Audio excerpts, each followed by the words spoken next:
İtalyan rəssamı Caravaggio İsmayılın qurban verilməsi əsərini 1603-cü ildə yaratmışdı. Qaranlıq və isti tonların üstünlük təşkil etdiyi əsərdə mələyin Allahın əmrini İbrahim peyğəmbərə xəbər verdiyi səhnə təsvir olunub. İbrahim peyğəmbərin son əli oğlunun boynundadır.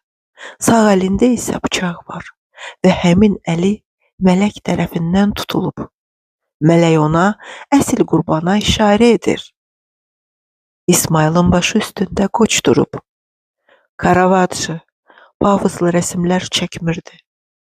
Biz İsmayılın üzündə dəhşət görürük. Əlbəttə ki, o qorxur, çünki o uşaqdır. İbrahim peyğəmbər isə qəzəblidir və sanki mələyə inanmır. Əlindəki bıçağı buraxmır. Da İtalyan rəssamı Caravaggio.